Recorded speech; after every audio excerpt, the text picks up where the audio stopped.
Bada bing, bada boo.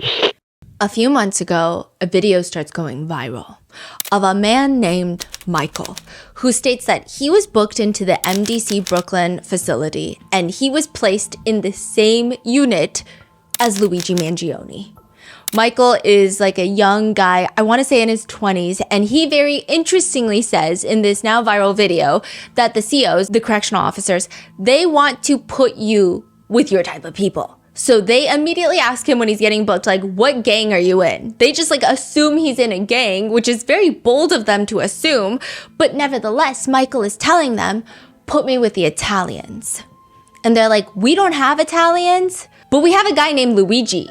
So they're like, you're going to go with Luigi. And he thought it was like a whole joke. He thought he's going with like some random guy named Luigi who just happens to be Italian. He was recently booked into Brooklyn MDC. So he knows about the Luigi Mangione case.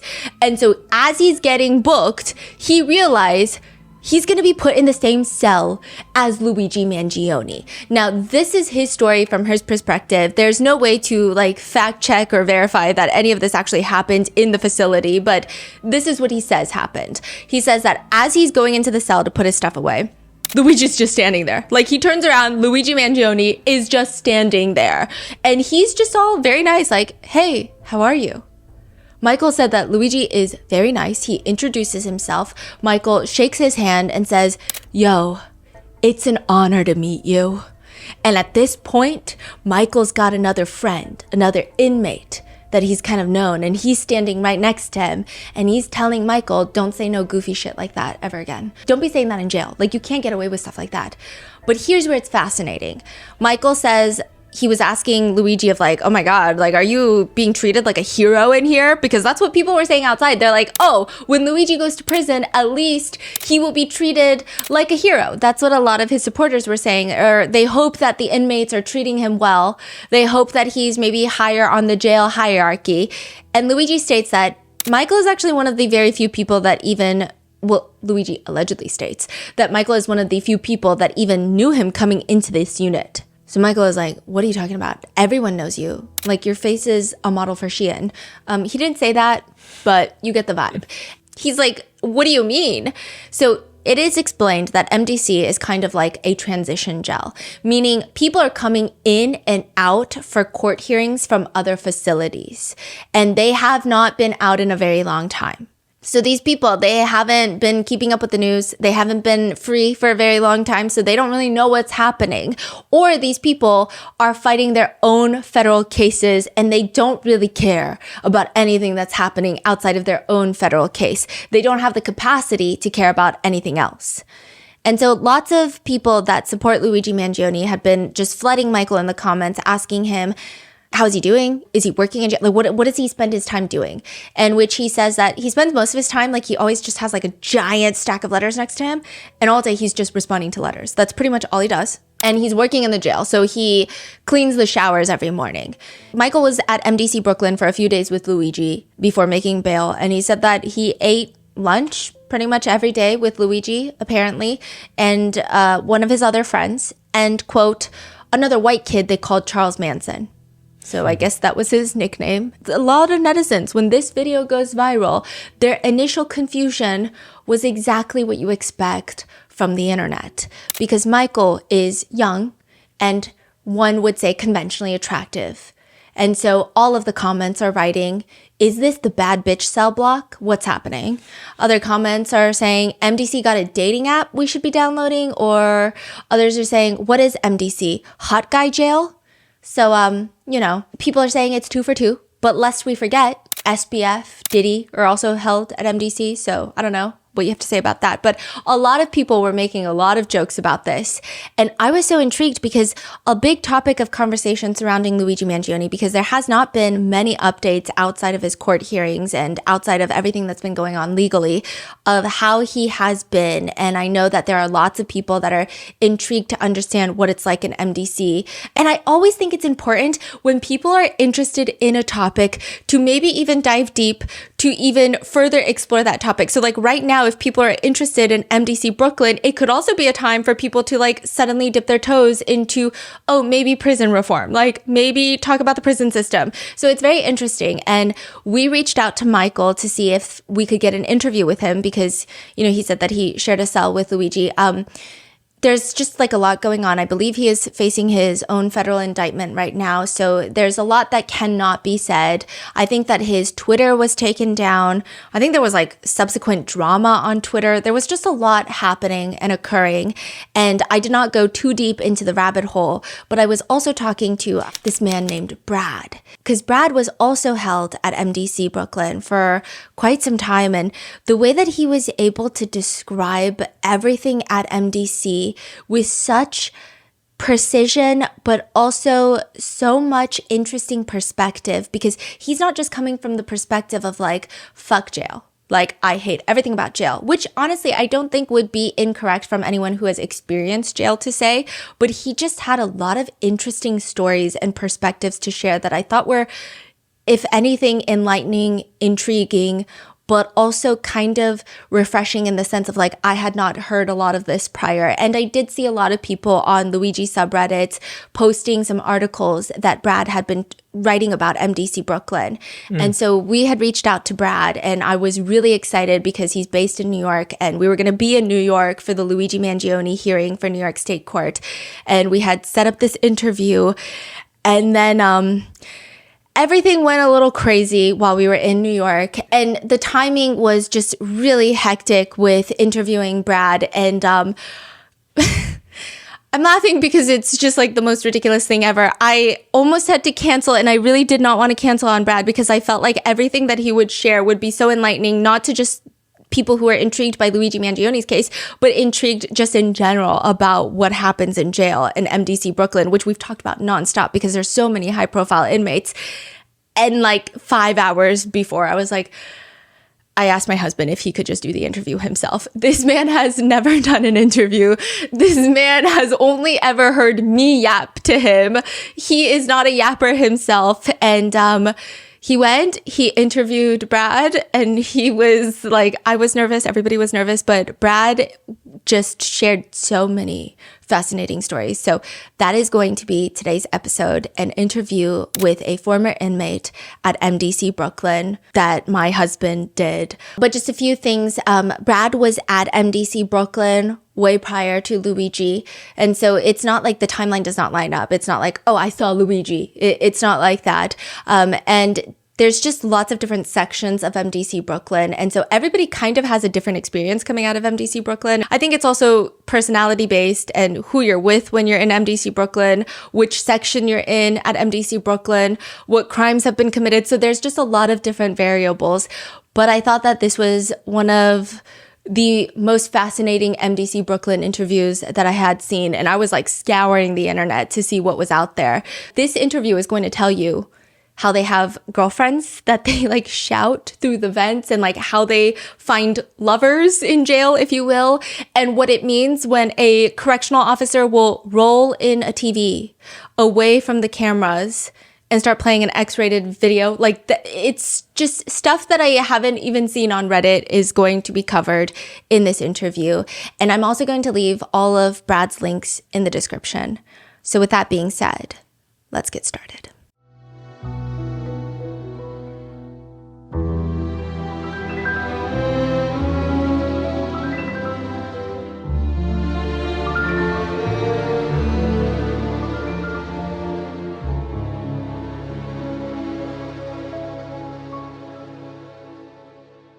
So tell us about your arrest and your first day at the MDC.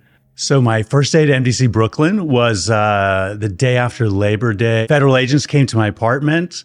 I'd been using drugs. My friends and I had been pooling our money, getting drugs over FedEx. We'd broken the drug laws. It was a conspiracy. And a friend of mine wore a wire into my apartment. Then a couple hours later, federal agents came knocking at my door. They burst through. It was very dramatic. And at that point, I'd been abusing drugs, and active addiction had been up for like almost 3 days at that point. And I was running a fever because I had a pretty bad infection. So I was very disoriented. And they come through, they sort of take me down in my kitchen. And the main guy, who was sort of in charge of me, and he's laughing and he had a great blast and he loved arresting people, I think. and a bunch of other guys come in and they start tearing through my apartment. You know, the drawers opening, furniture kind of tipping down, rooting around, looking for illegal drugs, which I did have in my apartment. And they were taking pictures. So I was sort of down in my kitchen and I heard them in my bedroom and I heard the flashing. I think they handcuffed me. And then when they'd found enough drugs to arrest me, they asked me to take off my shoelaces. And they walked me down the stairs, out of my building in handcuffs into my neighborhood. Why did they ask you to take off your shoelaces? Oh, well, you don't want any shoelaces or belts on somebody because you might do self-harm. I think probably it's part of their policy because people use those sort of things to hurt themselves. Oh, wow. So I think that's just their policy. How did they get into the apartment? Well, they Slammed were open? banging, saying, please, please, police. And I did open the door, which may have been a mistake because later they said that I invited them in, which I didn't. But I think technically I invited them in because I did comply and open the door when they knocked. So they throw you in the car?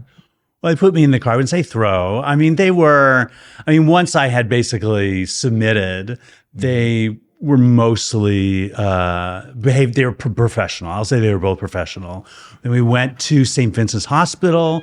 We had sort of like a medical evaluation because I looked terrible. I'd been up for a while. And they take me to the waiting room and they're like, DEA. And one of my boss's old friends like stood up and then staring at me as I walked by. So it was pretty grim. I was pretty shocked by that point. I was definitely in shock. They take me there.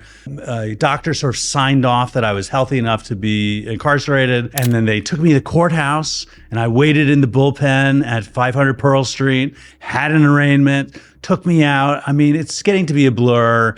Then they shackled me hands and feet with a bunch of the other guys at the end of the day, end of the business day, when the court business was over. And they took all of us out to MDC Brooklyn. So I was shackled hands and feet, then hooked to the chains of the other guys, and we sort of shuffled out into the van to go from Lower Manhattan out to Brooklyn, Sunset Park, Brooklyn, where the federal detention facility, the MDC Brooklyn is. And at this point, I was really in bad shape. You know, I'm starting to go through withdrawals because I was pretty hooked on, I would say the most serious things I was hooked to was methamphetamine and benzodiazepines. And I had, of course, been up for a few days. I was running a fever. I was really in bad shape. So I'm very disoriented and they process you. There's a strip search. So you take off all your clothes. Some stuff they'll put in a box and like ship it back to you. I think they just threw my stuff away.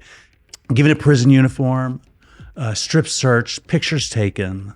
You questioned at one point, just sort of a basic intake. Now I'm totally disoriented. You know, I was not really processing what was happening. I was shocked. I was ill. I was overwhelmed and I, basically complied. I'm compliant by nature, a rule follower by nature, even though I got myself in this situation. So it was rough. I will say my first 4 days at MDC Brooklyn was rough. After I was put into the uniform, long walk around the facility up to the medical intake unit in the new building.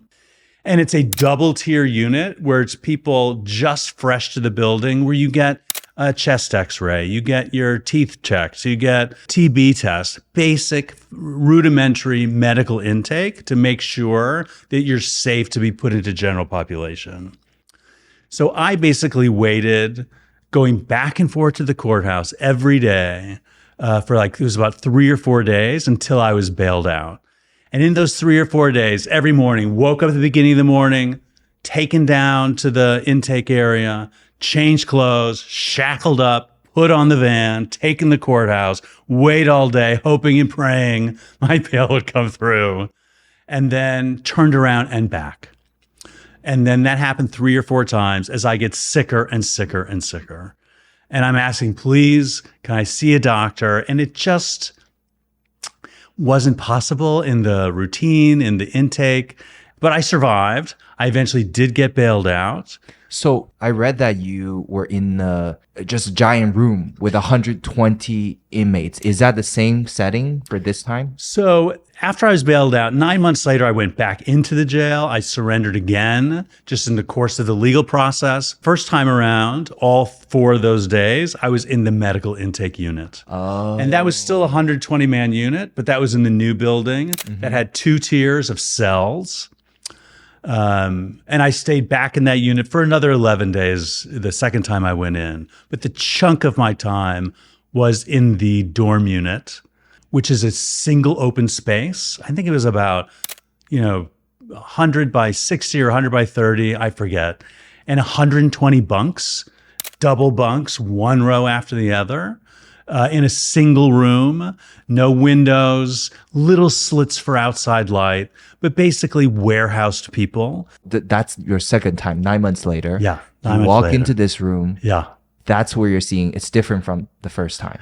Yeah, I walk in and I just see this single room and it's just mass of people. And of course, it's very loud, hard floors, hard walls, men from all over the world. And it's just this massive sound, everyone talking and yelling and all that, big feeling and busyness. And I couldn't believe that was it. I thought maybe there'd be a cell or maybe there'd be something, but no, it was just that one room, a few toilet stalls, 4 or 5 shower stalls with sort of stone walls top to the bottom. The tables where people would eat, 2 laundry machines, a tiny kitchen area, a room for the corrections officer, little kind of like little subdivisions of the room, not doors, but one with a television and one that was used for basically religious activities, prayer, Bible study. And so that was the room. How many hours were you in that room per day? I was in that single room basically 24/7 for a year. And the lights doesn't shut off. No, well, not all. They'll shut off a few of the lights over the bunks, but they don't turn off the lights to the full room for safety. So these are fluorescent lights. Yeah. And you're sleeping in that light. What was the first night there? First night was very intense. Again, I'm, coming down off drugs. And by that time, the second time I went in, between the 2 times, I'd gotten a terrible concussion. And so I'm coming down off the concussion, the drugs, my brain really not working well. They assigned me a bunk, top bunk, center of the room, right under these fluorescent lights. And that little tiny strip was my only bit of like turf in the world.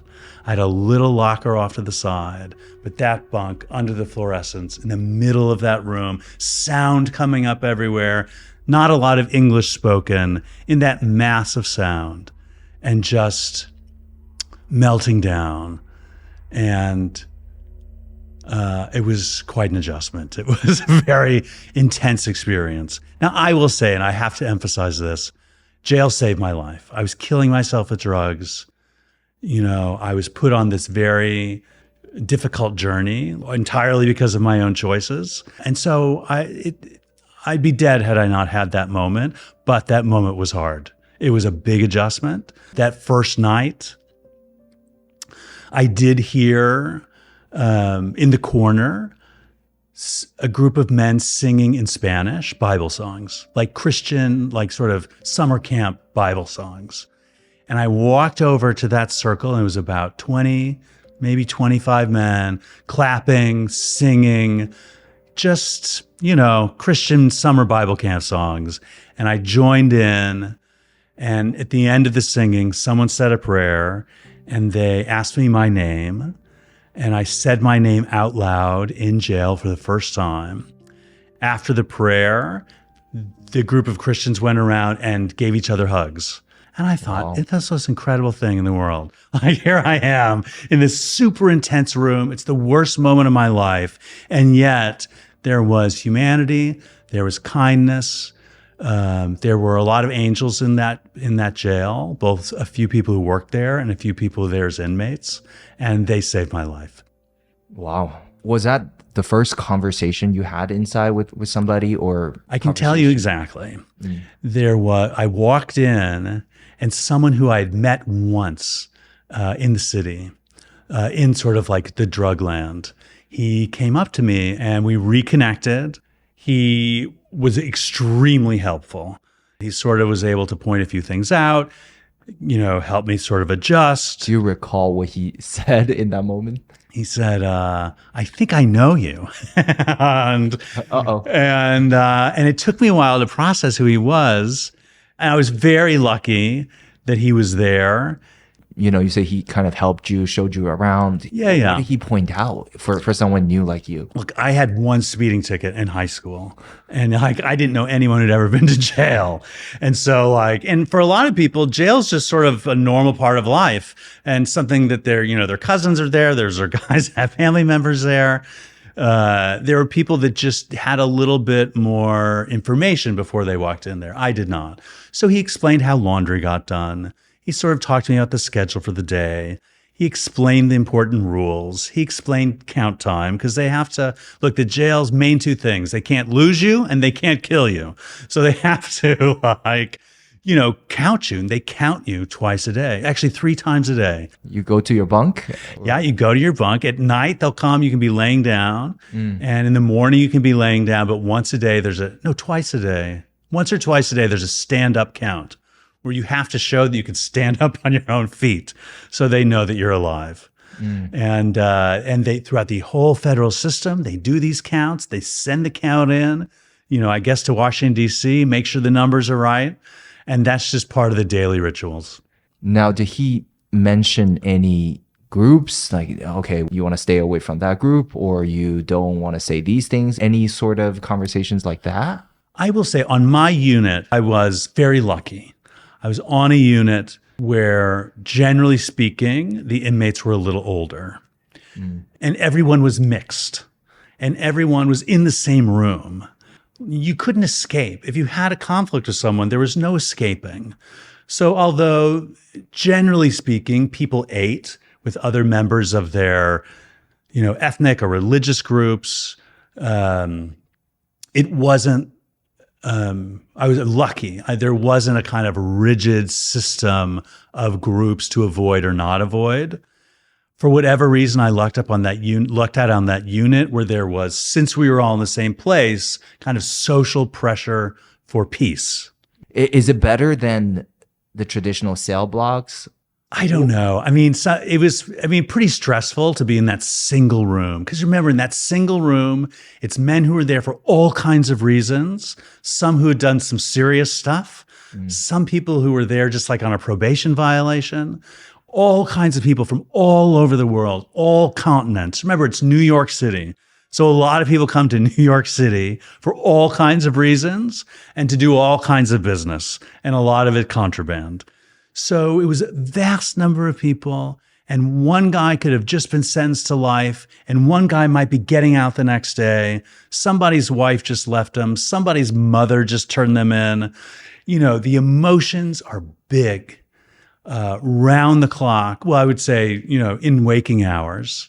So that was a very stressful sensory environment. It took me months afterwards just to adjust because of the sensory overload. But in terms of what we discussed, the social pressure towards peace, I think was very lucky for me. So that room, 24/7, you never stepped out of that room. Well, you could sign up, and about 10 people a week could go to what they called the library, which was like, you could leave the unit and go to this, small space with a certain selection of leisure reading, scholarly reading, and some law books. And they're across the hall, for a few hours a day, they opened this little concrete room.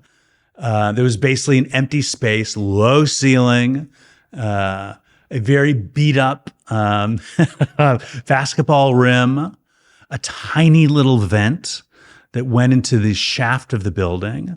So you could go in that other room, and I did, sometimes just to sort of walk in circles or do push-ups. That room because some of the men had been in that room for many years. Because people are at MDC, some are just passing through, and some stay there for years, waiting for their trial to happen, waiting to testify in other cases. Right in that little shaft, you could yell out through that little vent and talk to other prisoners on other floors. And the thing that made me laugh the most was that men would have girlfriends. Oh my gosh. Or wives, as they'd often call them. And they'd have these appointments where they'd lie on the floor on their stomachs and yell out through the shaft and listen for their girlfriend or wife to talk back to them. And they would have like appointments where they'd arrange shifts, like who could lay on the ground, yell through that shaft. Now, it was definitely against the rules. If a correction officer would come in and spot them laying on the ground talking to their wives, they'd jump up to their feet and act like nothing had happened. And once a year, the prison would come through and take Polaroids. And so the couples on different floors would mail their Polaroid to their girlfriend or spouse in the other floor. And sometimes someone might have been talking to this woman, frankly, talking dirty, which was most of the conversation, and then they had never seen them, and then they'd get the Polaroid. And to put it nicely, it wasn't always what they imagined. And So what happens when they see the photo and they're disappointed? Well, there's a moment of choice. Do you never talk to them again, or you go down because you liked her voice or you liked her company? Or at this point, you might feel a real connection because you talk to her every day, and you go and you say, "You're the most beautiful woman I've ever seen." Or if the other men would see the picture, I have to say, look, it was very stressful, and there's a lot of pain and anguish, and it's incredibly difficult.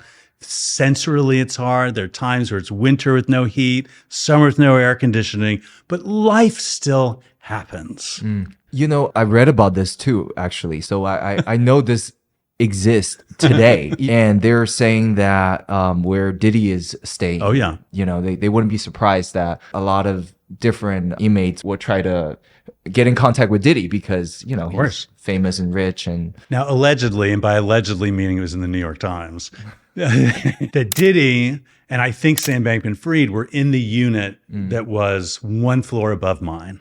So in terms of like the setting, it's a fairly decent chance that the room I'm describing is similar to where Diddy is. Yeah. From our research, they're in North 4. Right. I was in 3 North. 3 North. Yeah. So I was in 3 North. They're in 4 North. Yes. Right. Yes. I was in 3 North. Oh, okay. Yes. 3 North fries. Now, in 4 North, yeah. They have about 30 to 40 high profile inmates. So from what you're describing, your room had 120 people. And their room only had 30, 40 people. That's why they're saying sometimes the top bunk is empty.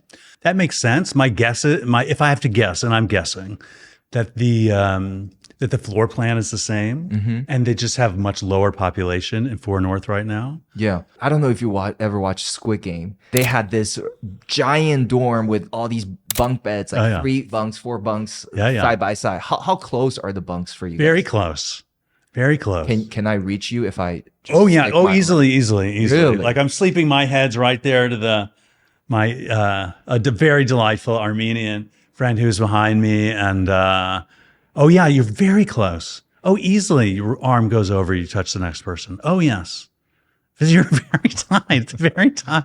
Wow. I don't recommend it. I recommend it if you want your life saved. If you're in a bad situation like I was, it saved my life, and I got a lot of help there. And it was a huge experience living with those men from all over the world, hearing stories from all over the world. And in that room, you're there and you're each other's whole lives. So lots of jokes, lots of stories. Toilets. Oh, yeah. Toilets. They're in the room. Oh, yeah. So they're basically stalls, and there is a stall door you can close, and there are some urinals, and they're right near where the laundry machines are and where the tables are for eating. So barely any privacy, right? Well, there's a stall door. And there's a curtain for showers. Everything's right there. Yeah, everything's right there. Yeah. And people fight over the stalls, or I didn't see any fighting over the stalls. I mean, one day a man died on the toilet. There was a guy that was there, and he had been signed up for the library, and he was sort of a newcomer. And I remembered that day because they kept calling out his name to go to the library, and he didn't come. So they just left, and a few more hours passed, and suddenly this guy from Jamaica who had like maybe one finger on his left hand and a huge amount of dreads, all tied up in a pillowcase on his head. Very nice guy. He was mopping, and he noticed that the feet under the stall hadn't moved. So he starts knocking on the door. No answer. And he kicks it in, and the man is dead on the toilet. All the blood rushed down to his legs. And it's sort of early in the morning, so a lot of people are still in their bunks. And they call, alert the corrections officer. The corrections officer hits what, colloquially known as hits the body alarm. And suddenly this like huge number of staff from the facility, administrators, people in suits, people in uniforms, people in lab coats, running in, pull him off the toilet, lay him down. I mean, he was long dead. He'd probably been dead for an hour, I think. They're doing this sort of CPR, and at this point, everybody's awake. So in that big mass of bunks, you see everybody up on their bunk, watching, because of course that could have been any of us. That could have been any of our last moments. All the staff comes in. So to block our view, a bunch of the staff line up like soccer players, blocking a free kick, lined up like this so they could block whatever they were doing to this man's body. And they take him out and they go on, and we're all pretty shocked because we all thought they could call that body alarm for any of us. And that's what our last moments would look like. And then a few hours later, because we're all buzzing about it, this guy comes in and says, "Gentlemen, sorry to say, so-and-so died at the hospital." And a guy stands up and says, "He was dead here. He was dead here. He was dead here. What are you going to tell his family?" Because we're all thinking, would they tell the truth to our families? And the guy says, "You're not a doctor. What do you know? What do you know?" And we all knew. So none of us really talked about it on the phone calls because we were afraid our phone calls would have gotten cut off. I think I wrote about it in one letter, and it was really harrowing. Now, I understand why they have to do that. I mean, the facility has rules and procedures, and most of them are for rational reasons. But when you see the system kind of kick up like that and sort of descend upon you, whether you're, a corpse in your jail cell, or me, almost a corpse from drugs in my apartment, and the system suddenly yanks you and your body's not really yours anymore. It's very dramatic, very powerful, but it is part of life. Do you guys know what happened to the guy? I mean, I don't suspect any kind of foul play or anything like that. I mean, I think he died of medical, natural causes. And you were a theater director, right? Mm-hmm. And now you're sitting inside MDC in this giant box that never turns off with 120 men. Yeah. You're withdrawing from all the drugs you were on. Have you had moments of thinking from, where your life were going to here you are in this situation? How was that contrast, and how bad did it get for you mentally? Well, listen, I mean, I had some very dark weeks and months. It probably took me a while to sort of get into a routine where I was functioning well. Certainly, there was intense amount of despair, humiliation, rage, sorrow. It really felt like the end of the world. And there'd be days where I'd wake up and my whole body is just like baking in resentment and shame. And they're very intense feelings. Mind going a mile a minute, rumination, rage about the past, terror about the future. So that was very intense period of time. And that lasted quite a while. How long did it take you to finally get your life turned around, I guess, when you decided to do something about it? Oh, well, I mean, that sort of happened in stages. You know, certainly in the context of the jail, I got into a routine. I was able to write letters. I actually did edits on a musical book, a play that had a read. While I was in jail, I sent edits. There was a reading done of something I wrote at the York Theater on the Upper East Side. So I was able to stay creative. I worked on some other projects, started on a play, lots of letters. So, and I got in shape. I lost weight. I exercised. I, prayed, I read, I did everything I could to function well. I learned how to eat. I was able to make a little financial deal with one of the Muslims on the unit who got fresh vegetables, called a common fare tray, and I would pay him in stamps. So I figured out how to get fresh vegetables, figured out how to eat a little healthy. So I got into a routine even in that room. So that was step one. Can you actually? We're gonna get into the food in a moment because we're very curious about that. Okay. Can you walk us through exactly from the moment you wake up, the day, hour by hour? What does that look like? My day? Okay, great. So I wake up. I'm an early bird, one of the very few, and in fact, thankfully, I'm very happy to say I got a job. And my job was there were a few early morning jobs. 2 guys served the quote unquote breakfast. And my job was to wipe down all the glass surfaces.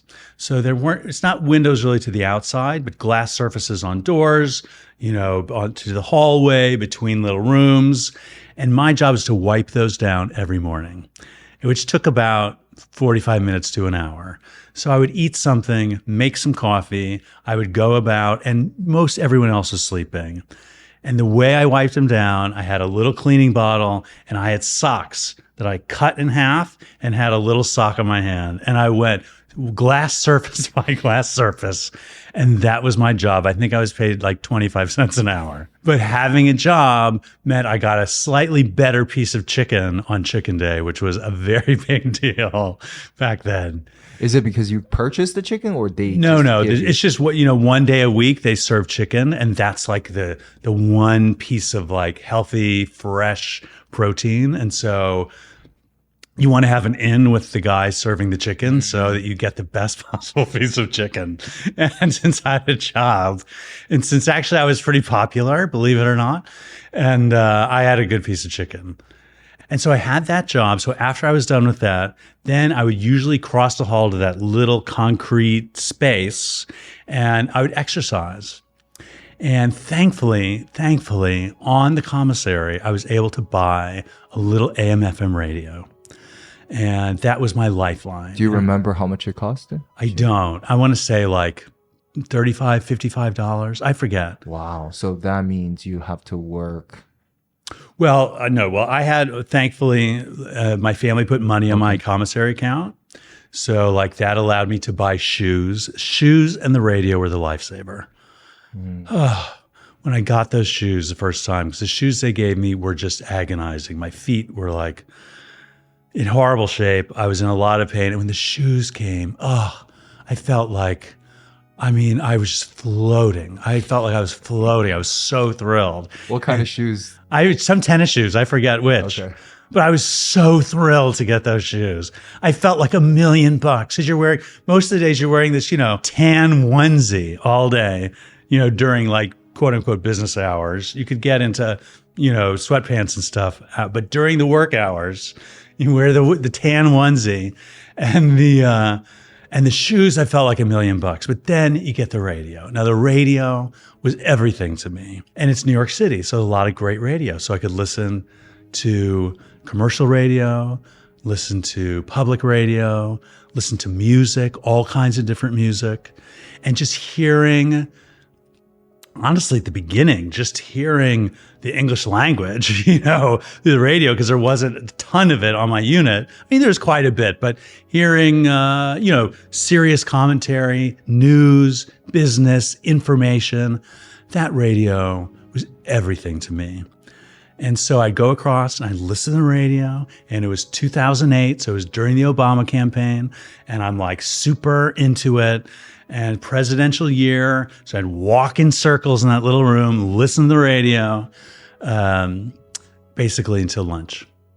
And at the beginning, when I was there, I got basically all of my food through the main line. But over time, I looked, I noticed, I observed people who were eating better and how they did it and how they assembled items on the commissary, fresh vegetables from the common fare tray.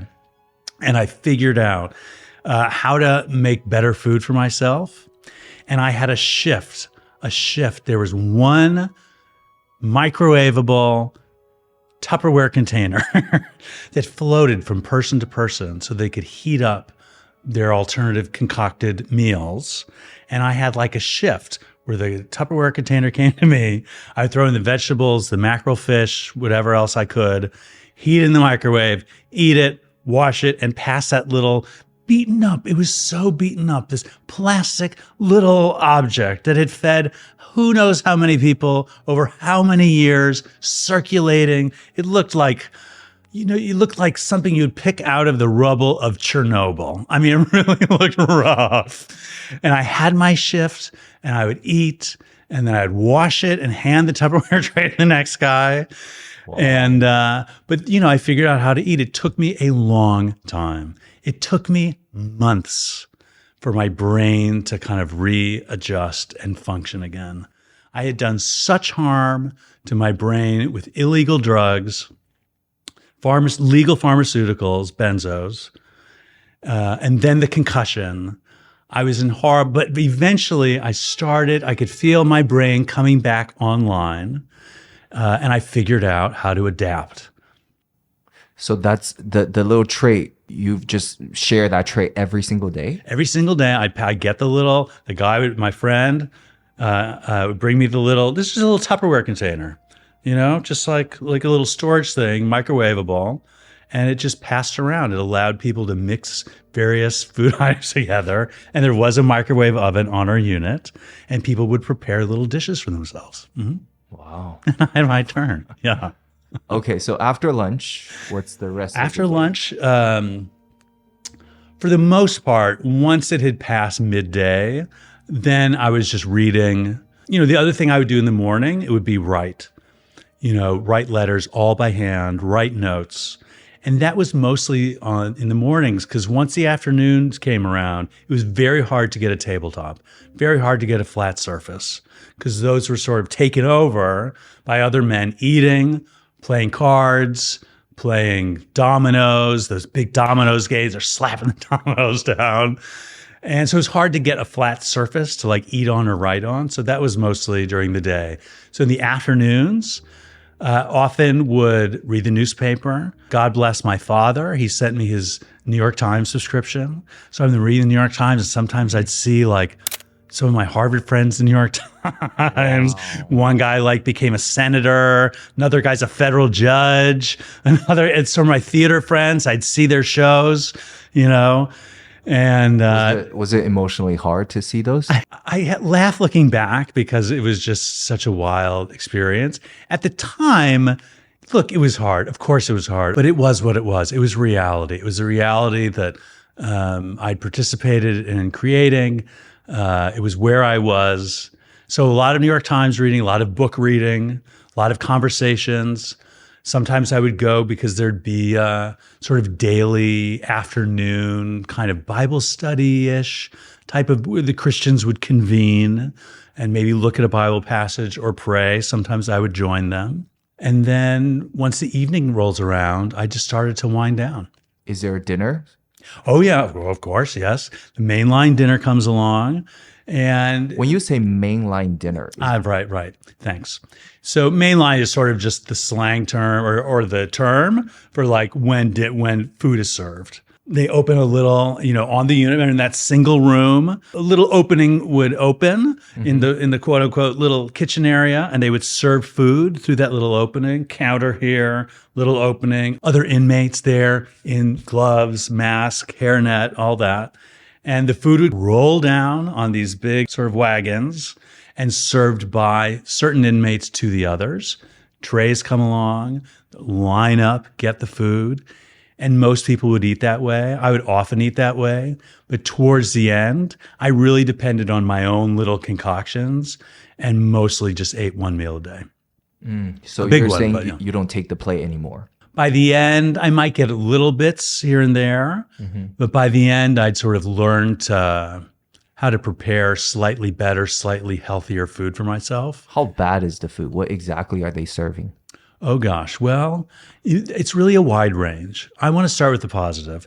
I have to say, I have to respect the people who work there. It's a very hard place to work. It's a very impossible assignment. That facility is very stressful. So I'm going to emphasize the positive.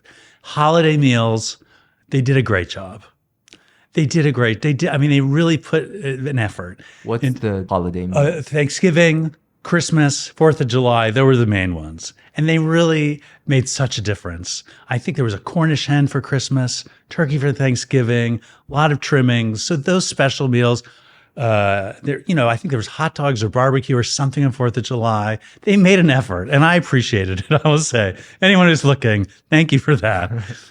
The fresh chicken, the chicken day, that was probably the best. If you're really lucky, you get the breast with the leg attached and all of that. But they're not all like that. Sometimes you get a thigh, sometimes they're little pieces. I mean, people get very emotional of how the quality of their chicken piece. And, if you're the guy serving and you have a grudge of somebody, you might give them a very lousy piece of chicken.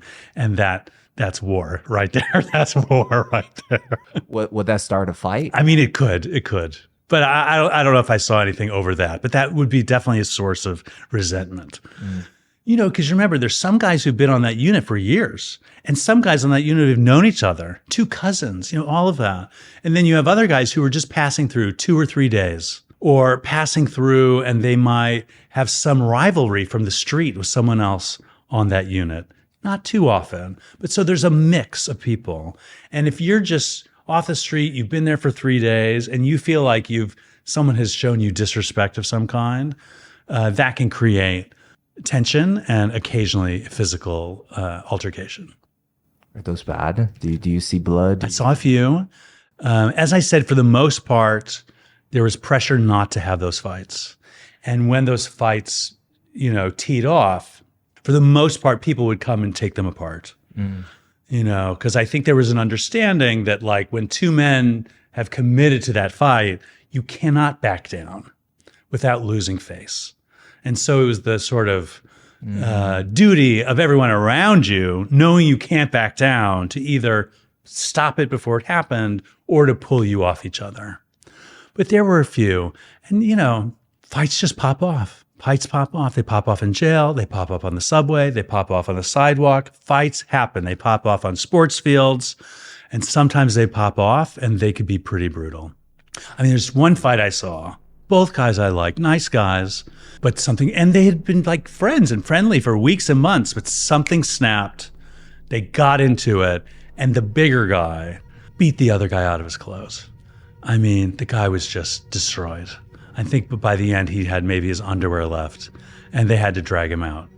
So things pop off, Is there a solitary confinement for? Oh, yeah. It's called Special Housing Unit. And protective custody, there are different versions. So some people might end up for a long while in a solitary cell for disciplinary issues, for violence, for rule violations. They use it for discipline. And some people might end up there if they're a high-profile prisoner that needs extra protection. I'm assuming you've never been. Have you heard from other guys who got in there or came out of there? Oh, sure. Describing... Oh, sure. I mean, listen, I had a few days, not many. I had a few days where it was basically on lockdown. This is in the medical intake unit, on lockdown by myself in a cell, except for meal times. And that is brutal. It is brutal. And what it does to the human brain. We're not designed to be in that kind of isolation. It's not healthy. I understand for safety reasons it has to be done sometimes, but it's tough. And I had people I knew well who had a violation of some kind, were dragged off to the SHU. Not dragged, that's not fair. And firmly escorted to the isolation. And they'd come back, weeks later, months later, ashen, thinner, because there's nothing to do all day, 23-hour lockdown. And you would see it took a while being around other people to start looking healthy again. Wow. And that was just part of being in a facility like that. You say months. Look, some people would probably spend their entire time in a room like that. I didn't know anybody. I mean, I knew people who went there for, I want to say typically it's like six weeks or so, but maybe a few were longer. I would tell you something that was the most amazing thing. You could always tell when someone was about to go home, that someone found out something about their case, or they knew they were about to get out the next day. And as soon as they heard that news, you'd see the gray, ashen face. Color would come back. I remember this one guy, he found out he's getting out the next day. I forget what reason, but it was like he was 20 years younger, like that. Life just rushed back. Wow. And I remember, because I didn't know I was getting out till about 8 hours before. I found out the evening before the next day. And as soon as I got off the phone, I walked back to my bunk and they said, "You're getting out." I could see it on your face. Because, that rush of life, came back, and it was visible on me too. Wow. No, we're gonna get into that in a second. I'm very curious about your whole experience re-entering it. Oh yeah. Now going back to the food. Oh yeah, food. Oh yeah. You said that the type of food that was being served, and then you start making your own food. Yeah. And how did you get the fresh vegetable again? I can tell you exactly. So they provide basically vegetarian trays and other special meals for people that have, but basically for vegetarians. Now, again, this is a while ago. I assume it's that way still, but this was me in 2008. They had something called, quote unquote, a common fare tray, which basically had fresh vegetables. And that was pretty common for Muslims who had certain restrictions on the kind of meat they could eat. And so, I think some other religious groups, I think there was a Hindu guy who had a common fare tray. And had I known, I would have requested that when I got there. But so I just made a deal with somebody who had gotten a common fare tray, and I paid him in stamps. And so I would get his lunch tray.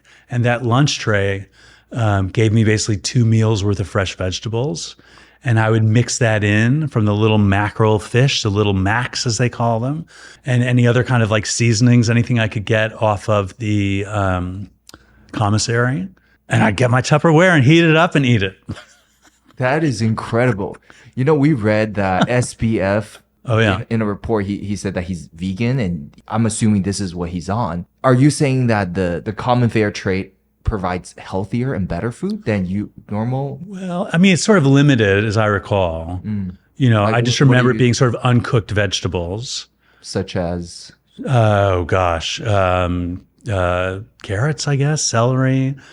I don't remember, because I just chopped up whatever was there and threw it into the tray.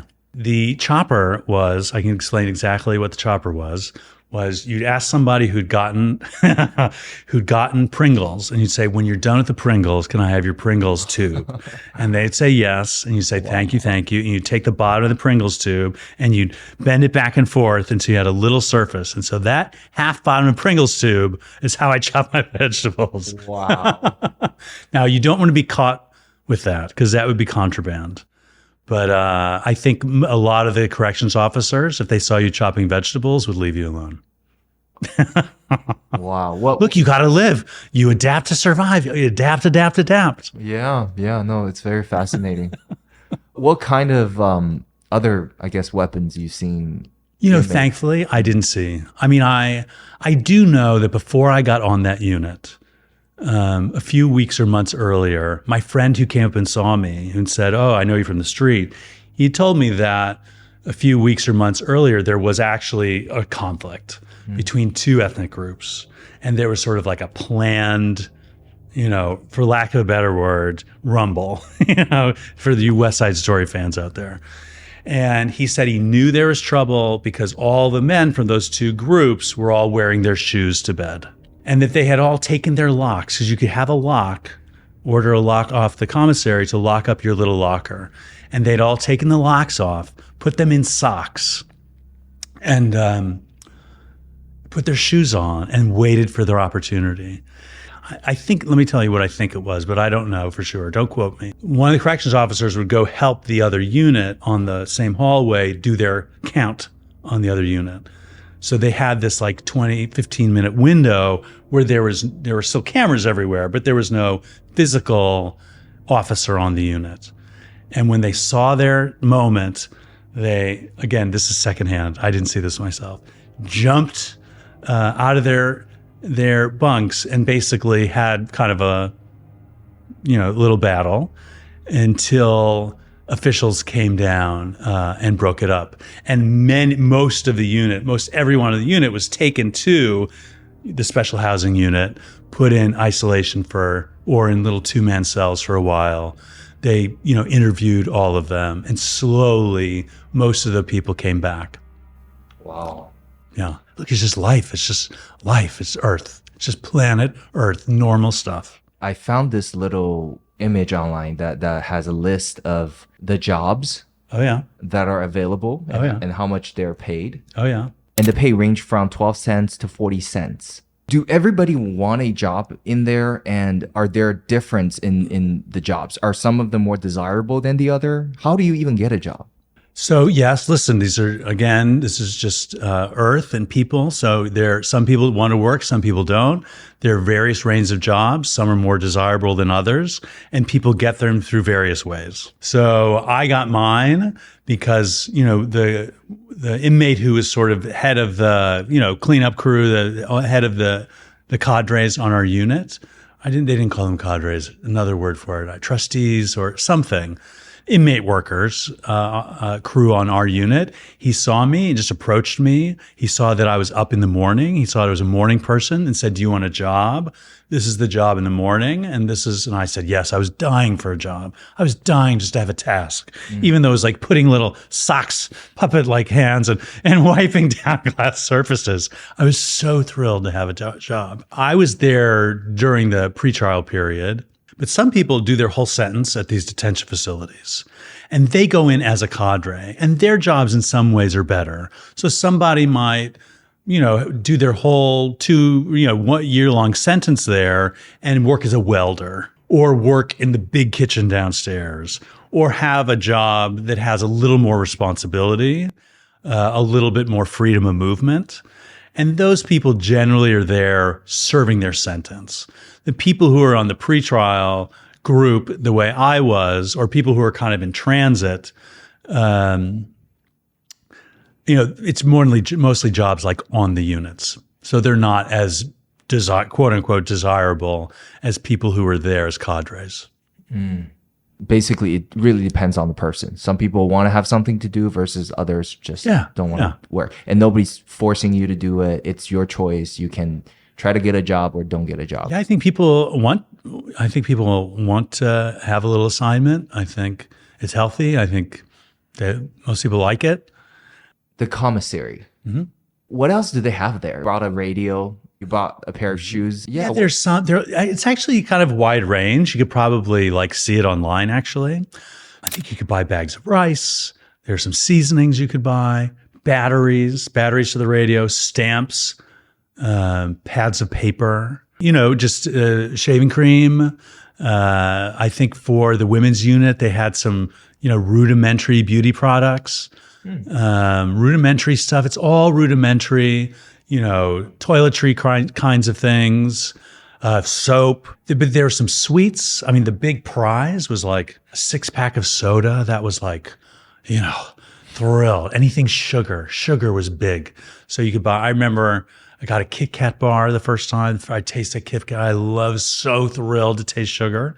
Eventually, I stopped getting that, but you buy coffee, instant coffee. So that was big for me. Would the Kit Kat bar be the same price, or is it jacked up? Or I don't really remember. Probably everything is jacked up. Probably everything is. I mean, wow. The other big thing. Oh, this is big. Sweatpants and a sweatshirt. Huge. Oh my gosh, so big. Once you get the sweatpants, man, you're like a king. Because, you're just in that onesie uniform. And over time, you can buy things to make your life marginally more comfortable. But the margin in there feels like it's huge. You mentioned in another interview that the currency there is mackerel fillet. Oh, yeah. So when I was there, the main currency were stamps and these little blue packages of mackerels. We call them Macs. So each little mackerel fillets, like you can get at, grocery store. Tinned fish is really in right now, and those little packets of mackerel fillets sort of functioned as dollars. So you will buy it from the commissary first? Buy it from the commissary. So you'd get a stack of Macs, and that was my main source of protein. So I'd buy a lot of those. I would also use them to pay, because the guy who ran the laundry, if you gave him a Mac, he would make sure your laundry got all back to you. He'd fold it, put it on your bed. Wow. You'd give a Mac to the guy who was the barber, because, one inmate basically was in charge of the clippers and once a week would trim your beard, trim your hair. You pay him in a Mac. But the big thing was you'd gamble with Macs. Now, I'm not a gambler, but you see guys, they play poker with that bump, the Mac's coming out and they have a big night and they're coming back to their bunk, this armful of Macs and shoving them all into their lockers. Wow. Oh, it's huge. And one night, this is a gambling story, but one night I got really sick, running really bad fever. And my bunkie, who was lovely, who had 5 kids, lovely, lovely man.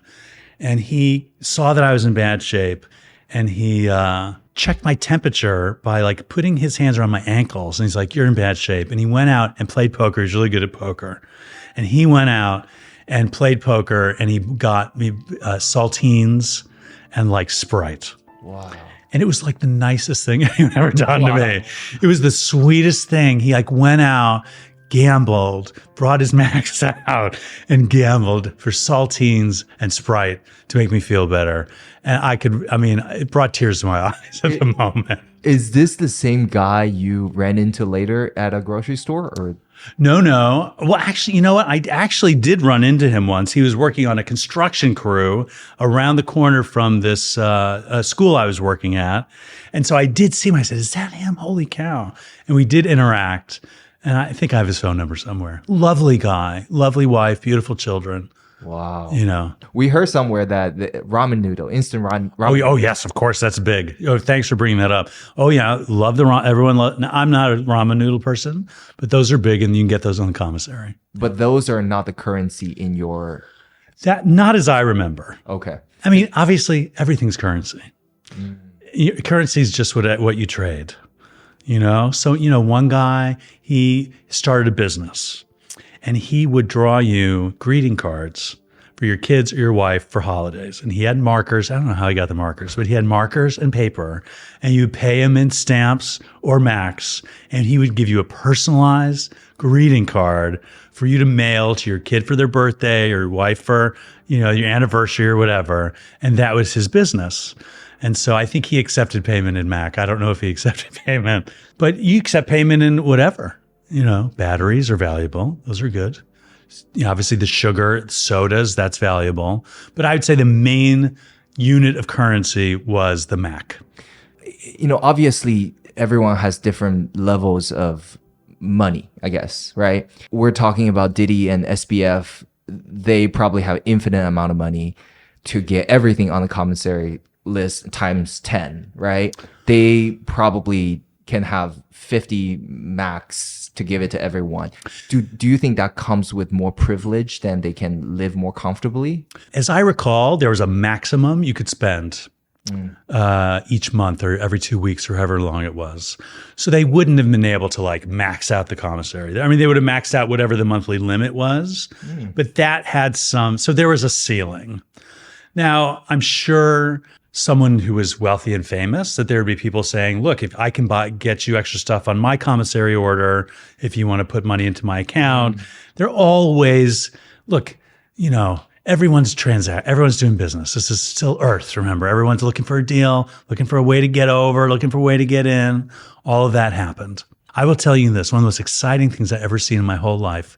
There was a sort of recreation guy who worked at the Bureau of Prisons, and one day he brought in a Monopoly board. I saw the most exciting game of Monopoly I'd ever seen. And they set it up on this table, and the 4 guys were standing around the Monopoly board. And the Monopoly board, the game went so fast, and they're like playing this, and then fast, and they're making side deals and paying people around the side. And it was like the most exciting thing I'd ever seen, because these guys were like very sophisticated in their own worlds, businessmen, hustlers, if you want to say that. And they're hustling each other, and they're cheating, they're breaking the rules, and they're screaming at each other. And it was thrilling. So, I mean, to say that everyone's still, life hasn't stopped. So they want to go talk to their wife. They want to find a way to make $10 gambling. Life doesn't stop. How bad were the summers and winters? Well, there were times on my unit where the air conditioning didn't work. I think that was, I want to say more than a week. And that was brutal. I mean, that was brutal. Very hot because there's no air circulation. There's no fresh air. They put some big fans in the door to the hallway, but that didn't really provide any relief. There's nothing you can do. 120 people in a room. Well, 120 bunks. I would say the actual population number was more like 100, 105. Mm-hmm. Maybe got up to 110 a few times. And summer in Brooklyn can get... very hot. And then a few times in winter. There was no heat, very, very cold. And a lot of these men were from the equatorial countries, whether the Caribbean or the equator, South America, or, West Africa, other places. And for some of those guys who'd never really been in winter, that was like brutal. And you look out, they wouldn't even get out of their beds. They're so cold. And you see men basically, shivering under their sheets in their bunk all day.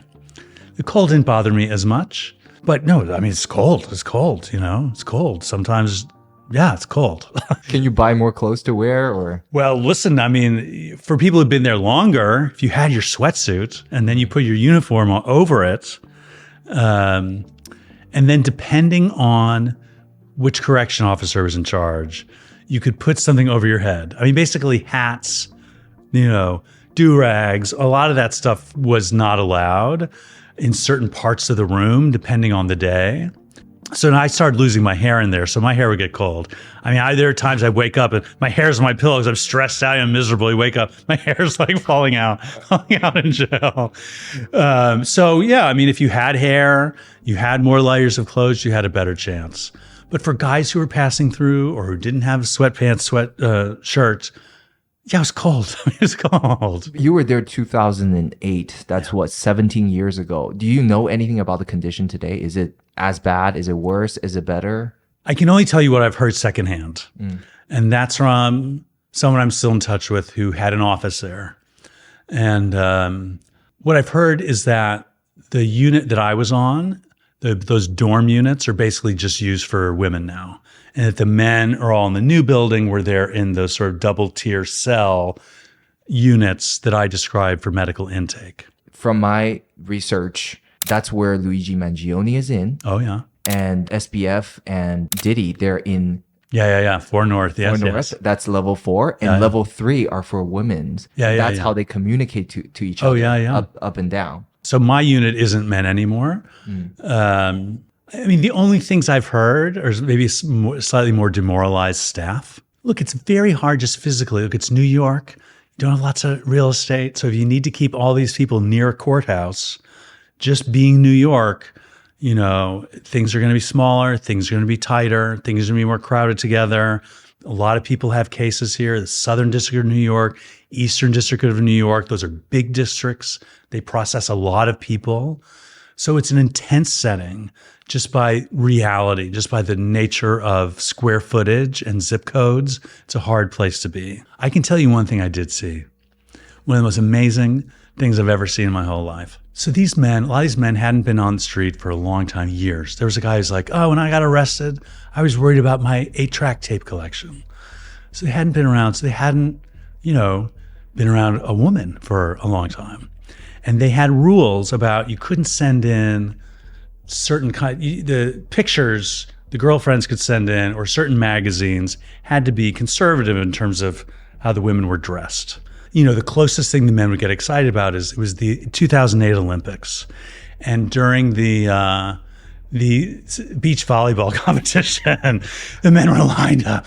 Like, oh my gosh, thrilled, just looking up. But one night, I don't know, this had to have been so against the rules. I can't tell you how against the rules this must have been. But out of the blue, one of the corrections officers rolled in, and imagine like your high school teacher rolling in a TV and a VCR to show like a movie that night.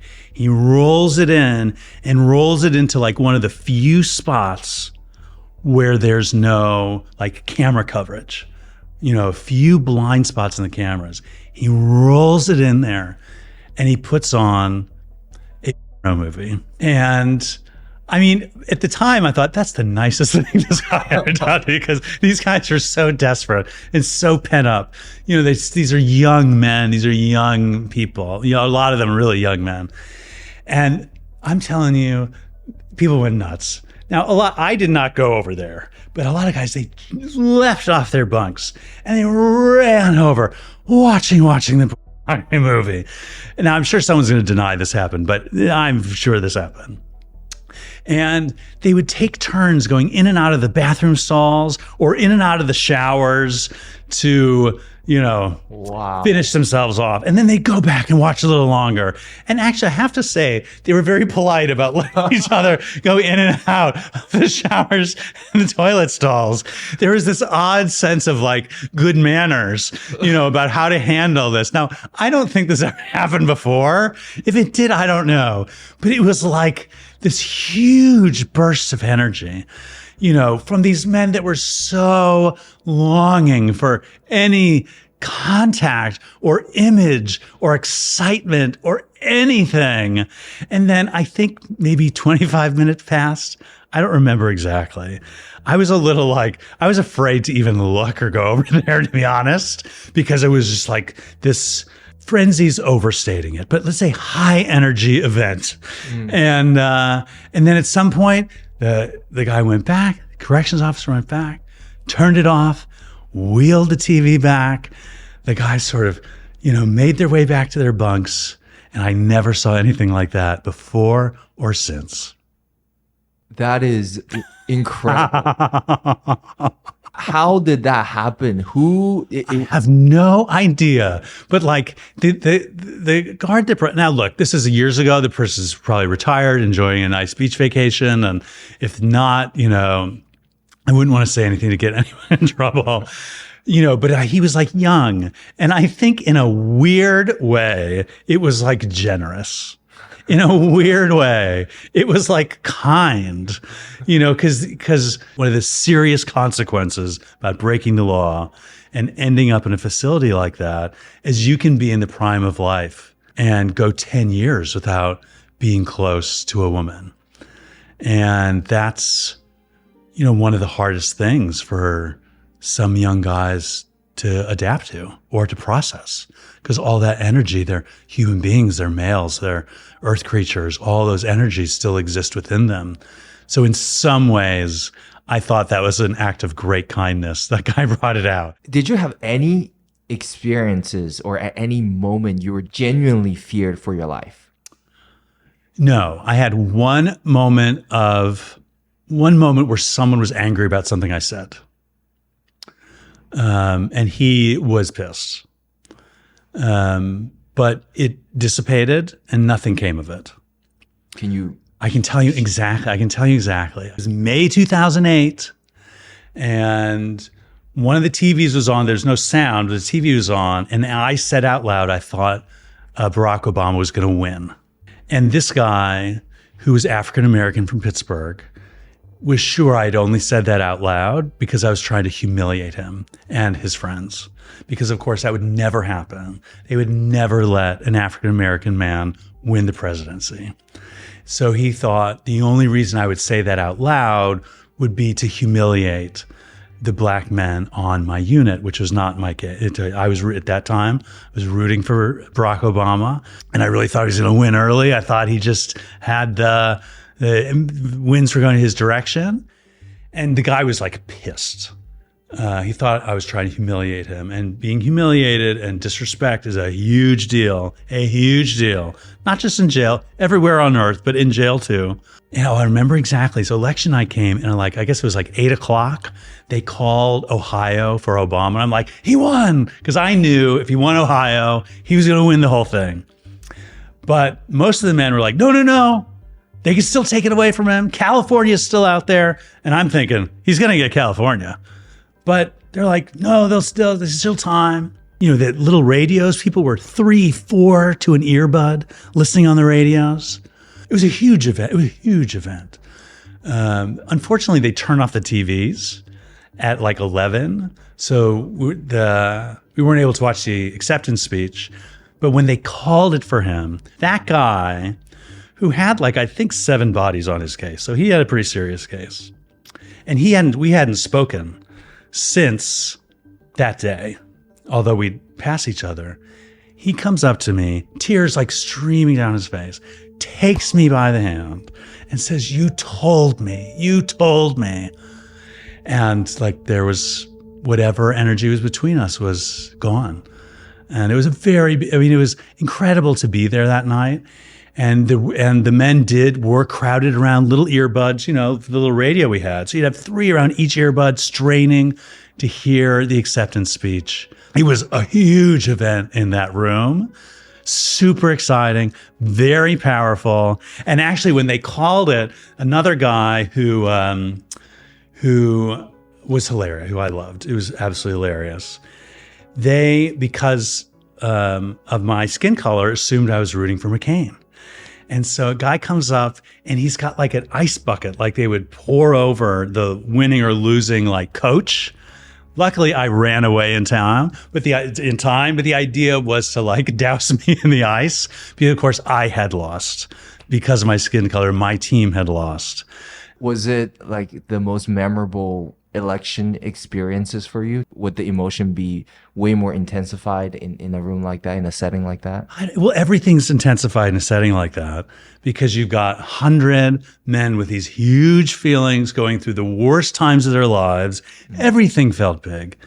But I'll never forget that. That, of course, was a thrill to be a part of that. And then, of course, the room was just buzzing because it was just absolutely impossible to most of the men on that unit that something like that could happen.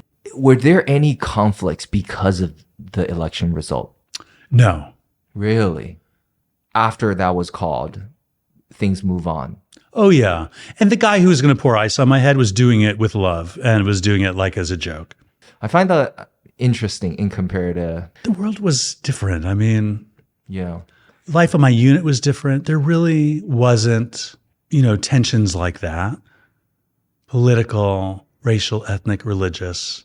We all pretty much on my unit, thank God, got along. The only time there was a moment of ethnic tension was there were a group of guys that all spoke Russian, and 2 were Russian and 1 was from the country of Georgia. So he spoke Russian, but he was ethnically Georgian in the Caucasus region. And everyone called him Russia. That was his nickname because he spoke Russian. Lovely guy. And there was this day when Russia invaded Georgia. And suddenly he didn't want to hang out with the other Russian guys. He's like, F you guys. And he made an announcement. My nickname is no longer Russia. Don't call me that name anymore. And he was very serious about it because he saw that invasion and kicked into his nationality. And so his relationship to that events changed his social relationship. And I didn't see him talk to the Russian guys again. Wow. So you're saying there's not that many cliques or groups that has conflicts and tensions all the time? I didn't feel that way. I didn't feel that way. There certainly were, there's East Africans, West Africans, African Americans. Those were, Muslims were kind of an own group. Obviously, the Spanish speakers kind of hung out. There was the great debate I saw twice between the East Africans and the West Africans, was where was the Garden of Eden? Was it in Ethiopia or Nigeria? And of course, they were both sure that they were right. That was great. I mean, it was the thrill. You were only told 8 hours before you were getting released. What was that like? Someone just pull you aside, deliver the news, And then what happened after that, the last 8 hours and after you were released? So there was some expectation that I might get out after 1 year. Well, actually, there was some expectation after 6 months, but they said no to that. After a year, they said yes. And so I found out from a phone call, either to my lawyer, to my family, the night before. And they said, you're getting out. And so that was it. The next morning, they said, you're going to court. So they woke me up early. I went through that whole elaborate process of being taken out of the unit, through the hallways, moved through. What was going through your mind when you heard that news? Would you say that's like the happiest day of your life, or were you on cloud nine? It just was like, it's like a, just burst of energy. It was super intense. I don't know. I can't really describe it. It's not like winning anything. It's not like my case was over. It's not like my problems were over, but I certainly was like, it was just this kind of electrified, and I said my goodbyes. I felt close to a lot of those guys. One guy came out, tears coming down his face, Wow. And they were so happy for you that they're crying. Well, they were sad. They were sad to say goodbye. We were each other's whole life. No iPhones, no leaving the room to go anywhere else. We were each other's whole life. And we'd gone through some of the biggest moments of our lives together. So the relationships were, not like, I don't know, a very unique kind of bond, but certainly close. I would love to see some of those guys again. We're not allowed to be in touch, during your period of basically probation, supervised release. You can't contact anyone else with a felony record for a few years. And who knows where they are.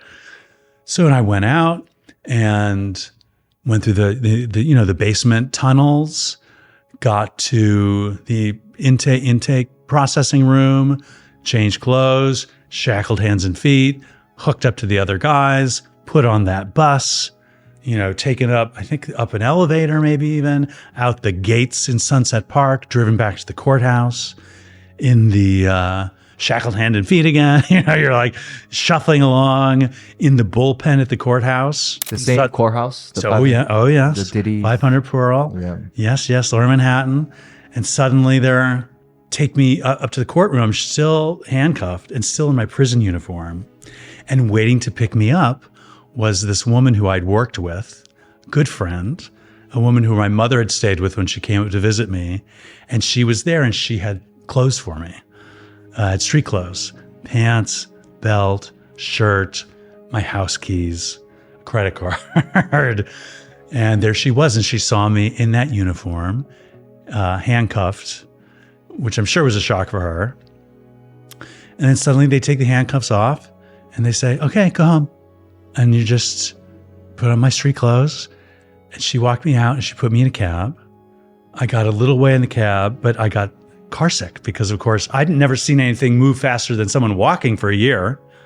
So I had to lean out and throw up on the sidewalk. Wow. And suddenly I'm like back in my apartment, by myself and in my clothes, and my brain's still buzzing because the noise, the light, the stress. And it took me, I don't know, probably a year or two really to decompress.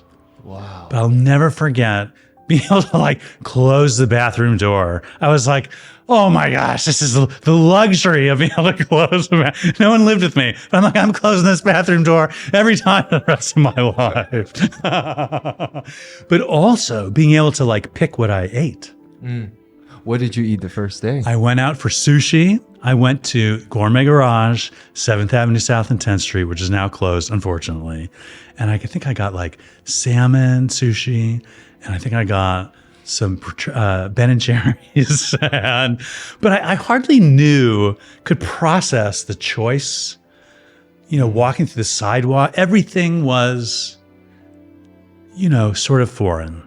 Not foreign, everything was just, I just couldn't. It took a while to process normal life as normal again. How was the first night going from only sleeping in? The bed felt amazing. bed felt. It was thrilling to be in a bed, my own bed, my stuff, my TV, my books, my clothes, my own underwear, socks. Oh, thrilling. So you had no trouble falling asleep? No trouble falling asleep.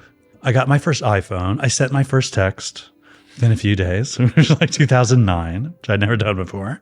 And it's like I slowly came back online. It took a long time. It was not very long, just a few days before I flew to Missouri and where I stayed with my parents until my sentencing. And after sentencing, it was done?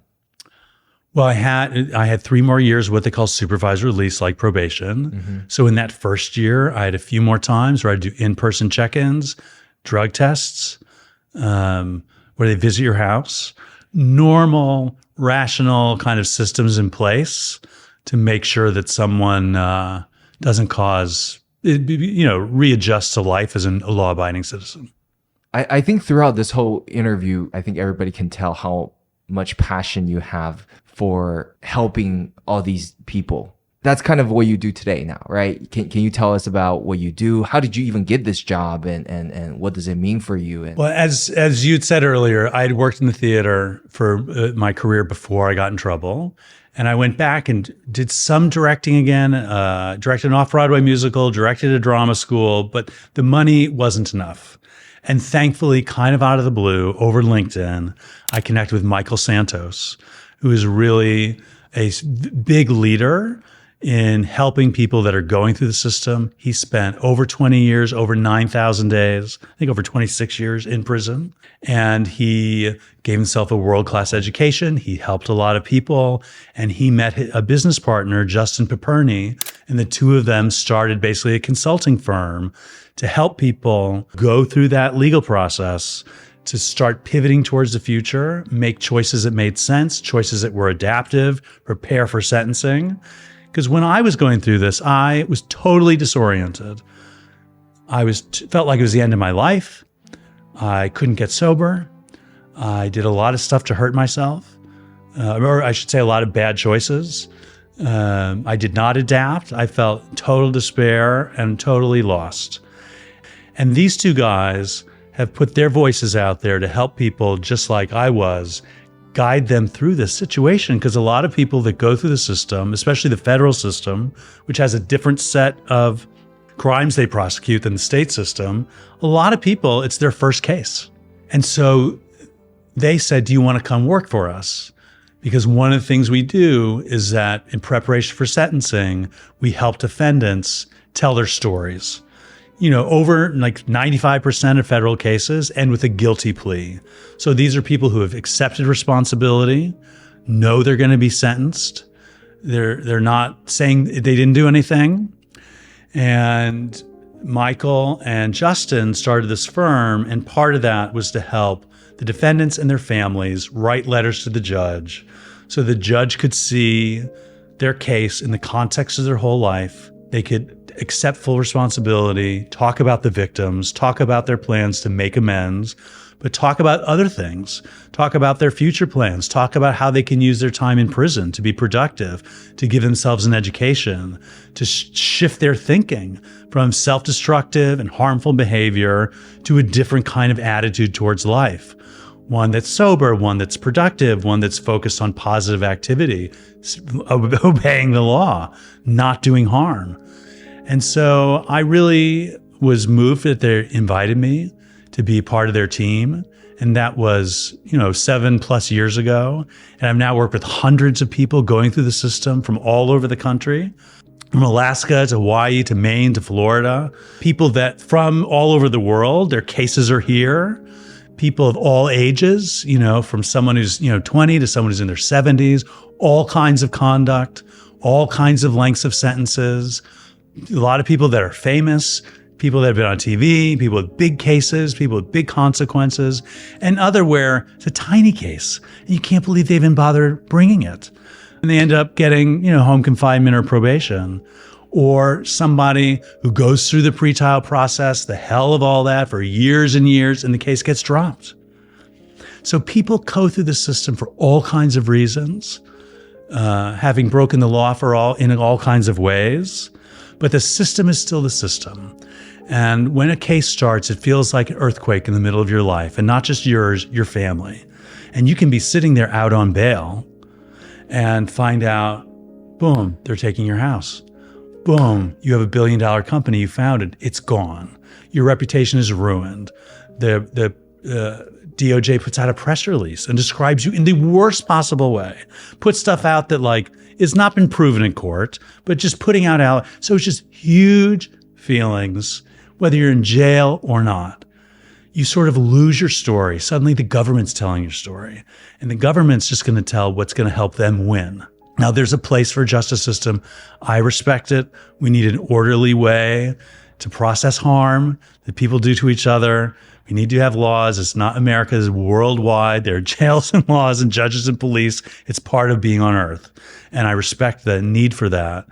But when the case is United States versus me, it's intense. And they win, and they're very good at winning, and they know how to do it. And have a lot of experience. So when you're on the receiving end of that, it's painful, and not everyone survives that. Not everyone survives the despair or the loss. Not everyone can see their way through to the other side. And so my role with this consulting firm, which is called White Collar Advice, and a nonprofit I'm starting called Defendant Support, just whatever I can do as someone who can help them tell their story, help talk about sobriety, tell them about my experience. Because the truth is, I feel happier, younger, more optimistic, better than I have my whole life. And I had to go through that to get here. And they can hear that in my voice. And I can be on the phone with them. I might know some of these defendants for years between when they get their target letter or when they get arrested to their sentencing hearing. Some people I know years after. I had lunch with some guy who I helped him write his personal narrative, 2018. And he was like, he's in horrible shape. I was in horrible shape. If you'd seen me at my lowest moments, shackled hands and feet, or in a cell 23 hours a day, you'd have thought, this guy's not going to survive. This guy's in horrible shape. But people can get through that. They can reckon with harm. They can take responsibility. They can make amends. They can go through a healing process. And part of that healing process, that process of reckoning, can be painful, but it's one season of life. Even if you've done something serious, even if you've really done serious harm, it's one season of life. And if you start heading in the right direction, there's a path to healing.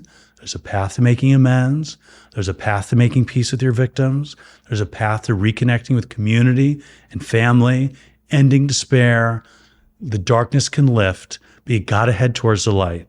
And so if I can help someone do that, sometimes when someone changes directions, they pivot in the right direction, they take the right steps, they take responsibility and make amends in the right way, a judge can see that. And a judge can see that someone has done that work. And that might get them a lighter sentence. So you help people when they're in their darkest time. Oh, yes. Always, many times, talking to people on their worst days. But I hear that, and I can already picture them getting better. Because I'm in a sober fellowship. I've seen people come in death's door, come back to life and get years of sobriety, or someone catch a case, get arrested, feel like it's the end of their life, and see them come back to life. I've seen it over and over, and the path is available for everybody. Exactly who should be reaching out to you or your firm? When the feds are knocking on their door, are you mainly focusing on the white-collar crimes? Well, for whitecollaradvice.com, my bosses, Justin Paperny and Michael Santos, have a huge amount of mitigation information for free for anybody. So you can get a lot of information just by going to their website. Prisonprofessors.org, I think, is a nonprofit that has lots of incredible educational materials for people that are in jail right now. It's all about getting people through the system to rejoin the world as good neighbors, family members. So if somebody's in trouble, has a relative in trouble, go see what information is there. Some people want to know more about me. They can go to bradrouse.com. They can see about my whole life. Because even though most people just wanted me to talk about jail, I had a whole life before, a whole life after. And I help people in other ways. There are other ways, people going through the system that a nonprofit, hopefully next year, defendant support will be there. People have reached out to me to talk to their classes, to come to conferences. All that's available. But for somebody who's in trouble, who has a family member with a case, really the first stop, if I were to suggest, would go to my boss's website. There are other consulting firms and companies who do that, but my two bosses is dedicated, since 2008, I think they started this, 2009. They've worked with thousands of people, and the amount of information they've collected over the years is great. And a lot of that people can get for free, their YouTube videos, or if they want some services that cost money, they can talk to them about that. How important is it for example, you're writing a letter to the judge, right? Mm-hmm. The difference in, you guys providing a well-written letter versus someone who doesn't have that, how big of an impact could that make? The impact is different. Every judge has their own frame of mind and attitude. Mm-hmm. I think, these letters and doing them yourself, not by AI, because AI letters don't do the trick. I think the process of putting the letter together is very healthy. Because in my mind, I don't care so much about what the sentence level is. A lot of that's set by formula. And whether they get a little less or a little more, that's not what's in my heart. What's in my heart is turning them from that dark moment of despair to reckoning what happened in a way that's honest and orderly and gets them through this process. It's very painful and can take many years, so that they come out the other side and they're better than when they started. I certainly am in better shape now before I went through the system. And a lot of people we work with come out in the best physical, mental, intellectual, educational, spiritual shape of their whole life. And you can have that positive journey. And sometimes putting it all together where you look at, okay, this trauma happened to me when I was young. I grew up in a war zone. I was sexually abused. My mother was murdered in front of me. All these things that I've heard about, and that injured my thinking. And it got me off track. I developed a gambling addiction, a drug addiction. I started doing harm to myself. I was desperate for money. I broke the law. Now I have victims. Like, when you put it all together in the right way, people can survive their story. They can heal their hearts, and their best days can be in front of them. What advice would you give someone who's, let's say they're in trouble, they're at a very, very hard time in their life? Well, first of all, don't break the law. Following the law is a very good idea. I really suggest it. So following the law is good. Taking basic care of your health. Eat well. Don't pour drugs or alcohol in your body. Don't get too isolated. Make sure you stay connected. We're earth creatures. We need other people. We want good health. Our brain is just one organ in our bodies. So if we're in a dark place, we're despairing, we're having dark thoughts, doing harm to ourselves or others, you don't have to stay in that. That you're in your winter and the spring is around the corner, but you got to head towards the light. Don't stay isolated. Don't keep secrets. With a lot of people that are in trouble, in recovery, we say you're only as sick as your secrets. So isolation is bad. Pouring drugs and alcohol on your problems, on your feelings, on anger, all of that, bad idea. Don't double down on the harm. Look for people in your life that feel safe, who are at peace.